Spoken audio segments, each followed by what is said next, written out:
Good evening, visitors, and welcome to the Australian War Memorial's Last Post ceremony. My name is Gerard Pratt, and joining us today from the Royal Australian Air Force is Squadron Leader Stacey Davids. We warmly welcome the family of Private John Thomas Moore, whose story will be told shortly. We welcome the veterans who have served, those that are still serving, and the families that support them. We acknowledge the members of RSL and Services Clubs Association, RSL Victoria and RSL Queensland, who are watching the broadcast of this ceremony from across Australia. During this evening's ceremony, wreaths will be laid at the base of the pool of reflection by family and visitors to the memorial.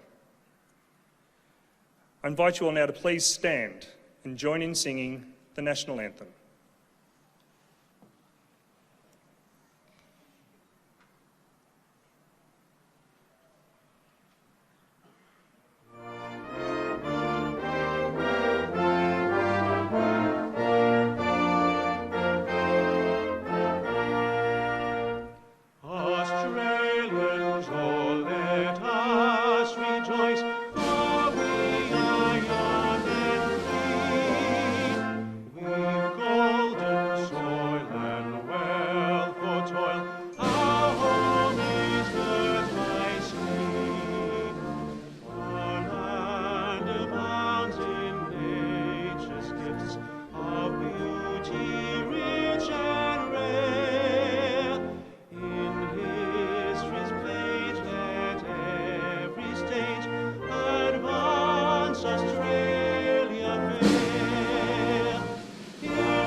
You may be seated.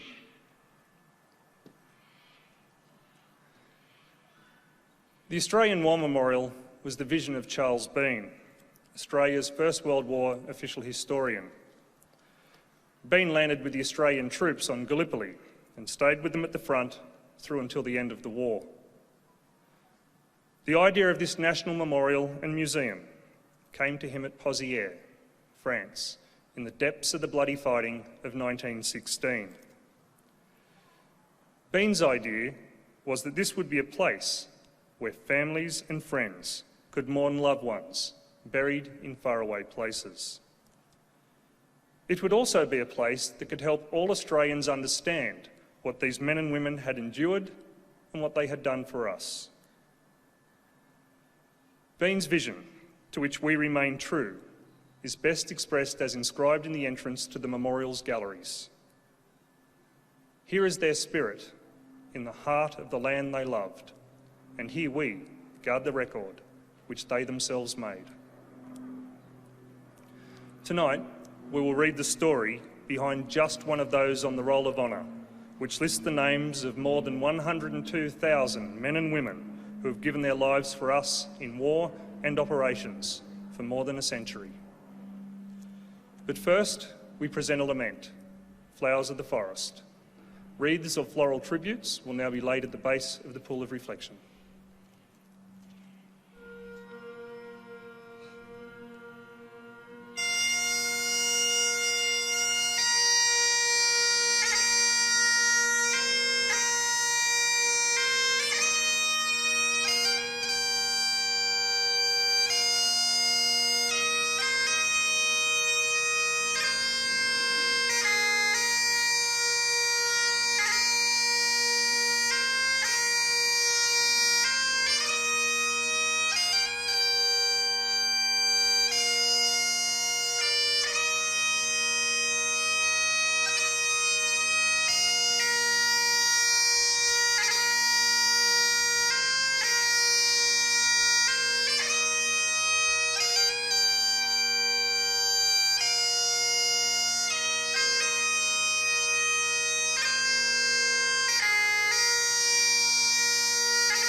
Today, we remember and pay tribute to Private John Moore, who was killed in France during the First World War. John Thomas Moore was born in 1892. He was one of 14 children of Horace and Eleanor Moore of Junee in the Riverina region of New South Wales. Known as Jack to his family and friends, he attended Junee Provisional School and afterwards farmed sheep and wheat with his older brother Bill on the property Inglewood at nearby Illabor. A devout Methodist with aspirations of becoming a minister, Moore was a lay preacher at the Junee Methodist Church, a member of the Illabor Rifle Club, and was engaged to marry Miss Maggie White.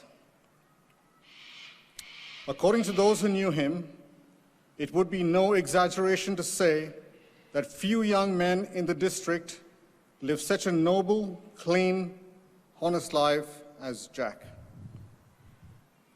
Moore enlisted in the Australian Imperial Force at Illabor in March 1916, and after a period of training at Cootamundra Military Camp, embarked for England with a reinforcement group for the 17th Battalion. After further training on the Salisbury Plains near Wiltshire, he sailed for France in December and joined the battalion in the line near Les Sars on the Somme 2 months later. By then, winter had set in and the fighting was at a virtual standstill as both sides dug in and waited for the warmer months when the fighting would resume. Not long after Moore joined the battalion, the Germans abandoned their positions on the Somme and withdrew towards the Hindenburg Line further to the east. After 2 years of deadlock, there was a brief period of movement, with the Australians being among the troops that followed up on the German withdrawal.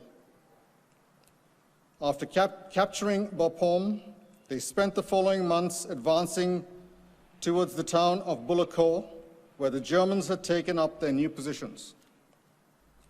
The attempt to break through the Hindenburg Line at Bullecourt on the 11th of April 1917 was both costly and unsuccessful.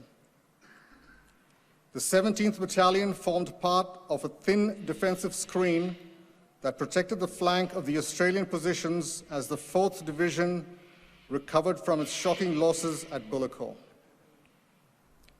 On the 15th of April, large numbers of German troops overran the positions occupied by the 2nd Division at Lagniacourt, including the outpost manned by the 17th Battalion. After several hours of bitter fighting, the Germans returned to their original positions, by which time they inflicted nearly 200 casualties among the ranks of the 17th. Among them was Private John Moore, who was killed instantly by a German machine gun round as the men of his platoon defended their ground. Aged 24 at the time, Moore was given a hasty battlefield burial, but his grave was lost in subsequent fighting in the area. His body was never recovered from the Lagniacourt battlefield, and today his name appears on the Australian National Memorial at Villers-Bretonneux alongside 10,700 Australians killed fighting in France who had no known grave. Not long after learning of Jack's death, the Moore family inserted a memorial poem in the local newspaper.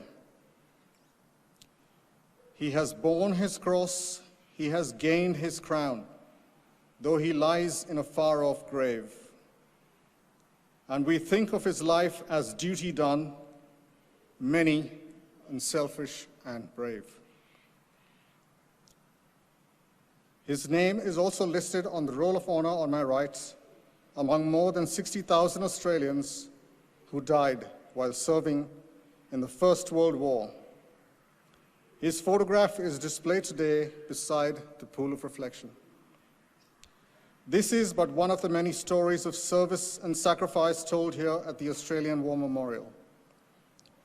We now remember Private John Thomas Moore, who gave his life for us, for our freedoms, and in the hope of a better world.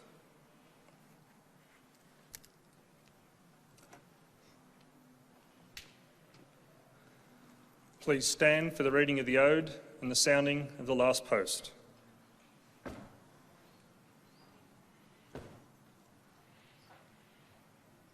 They shall grow not old, as we that are left grow old.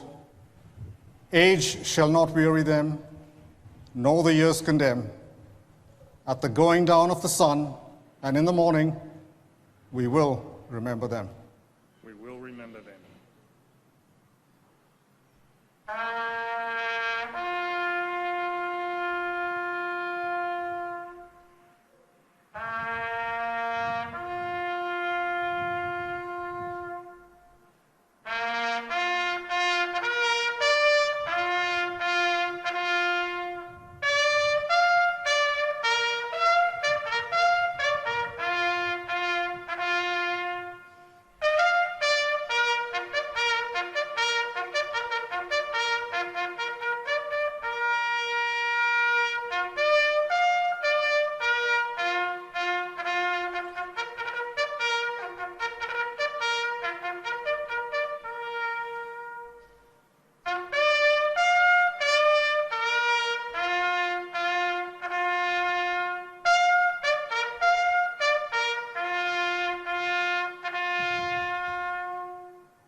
Lest we forget.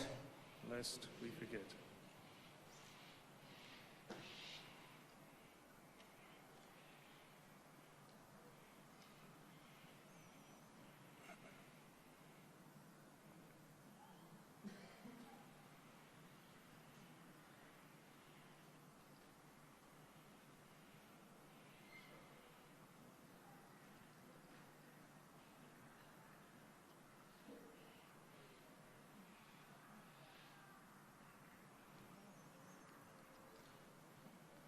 We leave you this evening with the words of the memorial's founder, Charles Bean.